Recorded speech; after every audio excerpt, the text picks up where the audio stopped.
and foresight that the whole story is put together in such a way that every point tells, she may well feel that her part is finished, and that she can henceforth leave the rest to us.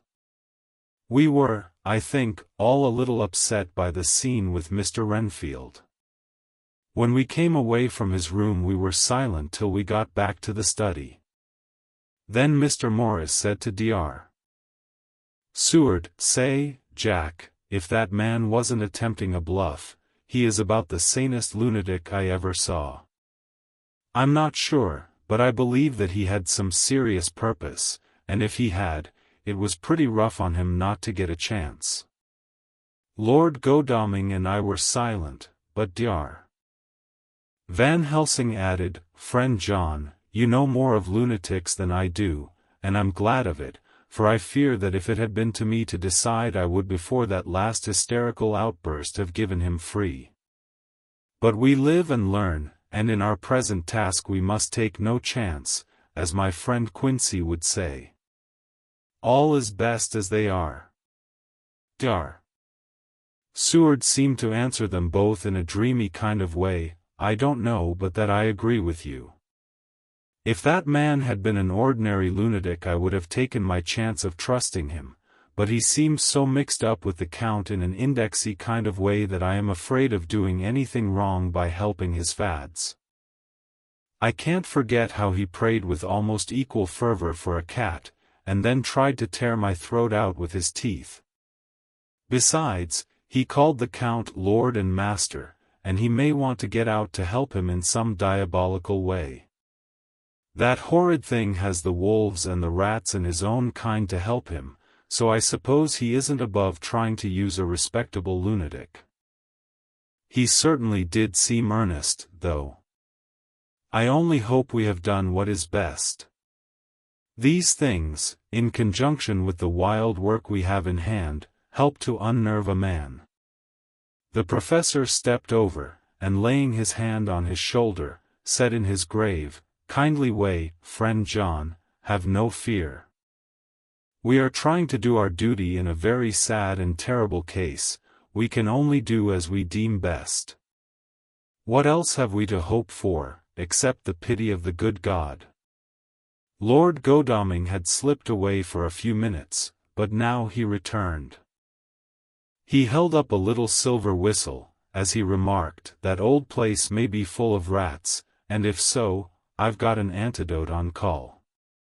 Having passed the wall, we took our way to the house, taking care to keep in the shadows of the trees on the lawn when the moonlight shone out. When we got to the porch the professor opened his bag and took out a lot of things, which he laid on the step, sorting them into 4 little groups, evidently one for each. Then he spoke, "My friends, we are going into a terrible danger, and we need arms of many kinds. Our enemy is not merely spiritual. Remember that he has the strength of 20 men, and that, though our necks or our windpipes are of the common kind and therefore breakable or crushable, his are not amenable to mere strength. A stronger man, or a body of men more strong in all than him, can at certain times hold him, but they cannot hurt him as we can be hurt by him. We must, therefore, guard ourselves from his touch. Keep this near your heart." As he spoke he lifted a little silver crucifix and held it out to me. I being nearest to him, "Put these flowers round your neck." Here he handed to me a wreath of withered garlic blossoms, 4 other enemies more mundane, this revolver and this knife, and for 8 in all, these so small electric lamps, which you can fasten to your breast, and for all, and above all at the last, this, which we must not desecrate needless. This was a portion of sacred wafer, which he put in an envelope and handed to me. Each of the others was similarly equipped. "Now," he said, "Friend John, where are the skeleton keys? If so that we can open the door, we need not break house by the window, as before at Miss Lucy's." Dr. Seward tried 1 or 2 skeleton keys, his mechanical dexterity as a surgeon standing him in good stead. Presently he got one to suit, after a little play back and forward the bolt yielded, and, with a rusty clang, shot back. We pressed on the door, the rusty hinges creaked, and it slowly opened. It was startlingly like the image conveyed to me in Dr. Seward's diary of the opening of Miss Westenra's tomb. I fancy that the same idea seemed to strike the others, for with one accord they shrank back. The professor was the first to move forward, and stepped into the open door. In manus tuas, Domini, he said, crossing himself as he passed over the threshold. We closed the door behind us, lest when we should have lit our lamps we should possibly attract attention from the road. The professor carefully tried the lock, lest we might not be able to open it from within should we be in a hurry making our exit. Then we all lit our lamps and proceeded on our search.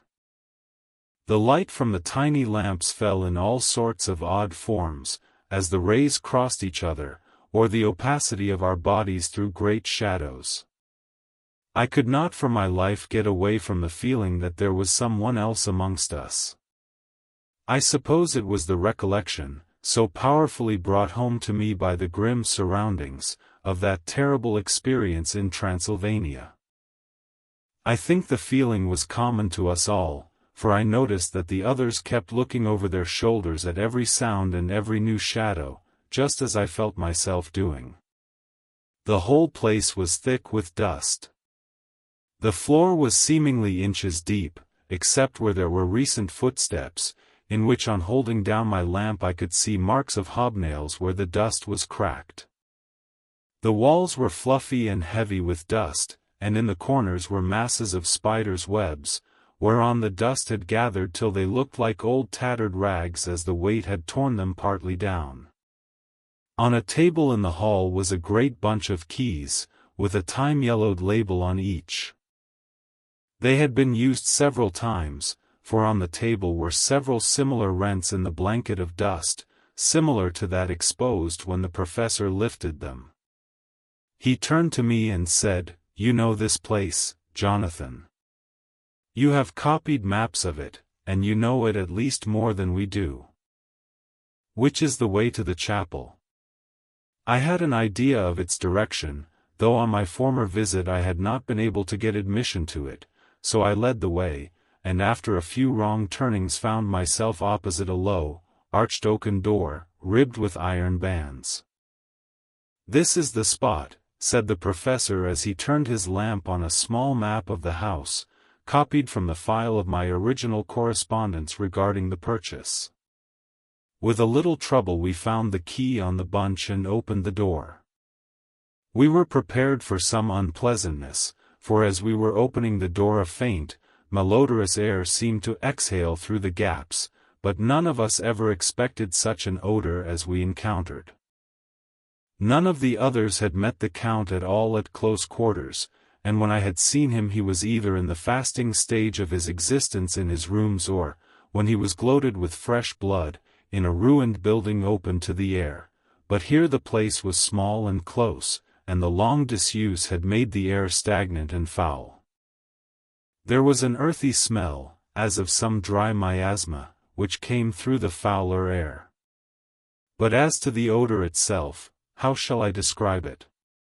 It was not alone that it was composed of all the ills of mortality and with the pungent, acrid smell of blood, but it seemed as though corruption had become itself corrupt. Faugh! It sickens me to think of it. Every breath exhaled by that monster seemed to have clung to the place and intensified its loathsomeness. Under ordinary circumstances such a stench would have brought our enterprise to an end, but this was no